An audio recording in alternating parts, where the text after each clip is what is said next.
The Milky Way galaxy, home to 100 billion planets, home to our solar system, home to all known life.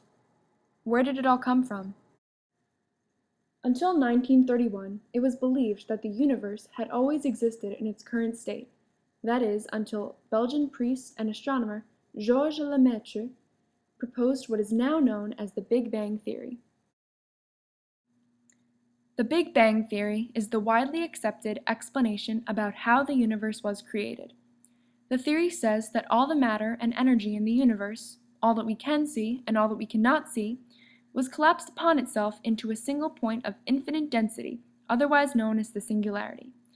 The singularity began to expand under a process known as inflation. We would have to wait 400 million years until the first stars would form.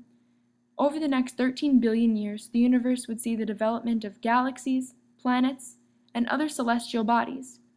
Notice here the afterglow light pattern that was created only 400,000 years after the Big Bang.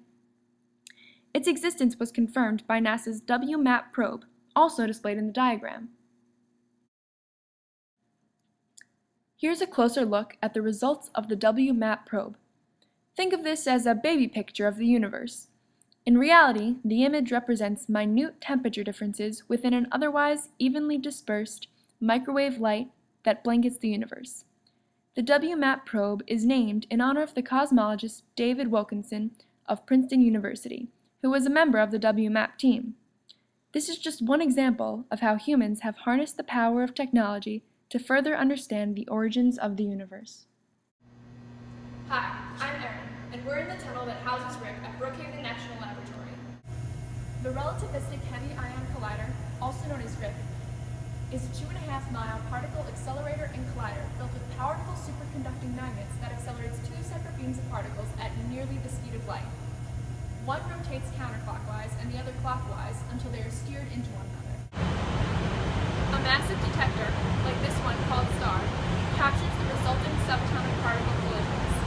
Like a sophisticated digital camera, it provides us with insight to the behavior of matter at the dawn of time. 13 billion years ago, there were no protons and neutrons. Instead, there was a sea of free quarks and gluons. Quarks and gluons are the building blocks of larger particles like protons and neutrons. RHIC is able to create this pre-mortal state of matter called the quark-gluon plasma, which simulates the conditions just after the universe was created. Today, RHIC is exploring the transformation from this gluon plasma into the ordinary matter that we see today. This is a capability unique to RHIC. Like RHIC and the WMAP probe, the Hubble telescope also contributes crucial data to the scientific community regarding the creation of the universe. The Hubble telescope provides astronomers with clear views of the universe in infrared, visible, and ultraviolet light. By looking deeper into space with its extraordinary capabilities, it allows scientists to peer deep into space, and therefore back in time.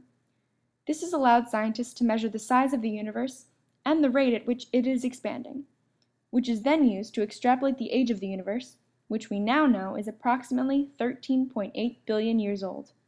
Before Hubble, scientists and astronomers were only able to narrow down the age of the universe to about 10 to 20 billion years old. We have learned more about our place in the universe in the last 100 years than we have in all the time before that. And what is now obvious is that there is an extraordinary amount of unity between the very large and the very small, and the very old and the very new. An underground particle accelerator is trying to answer the same questions as a telescope 300 miles above the Earth.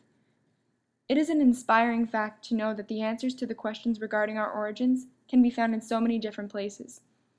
The answers are all around us. We just need to keep looking and never stop asking why.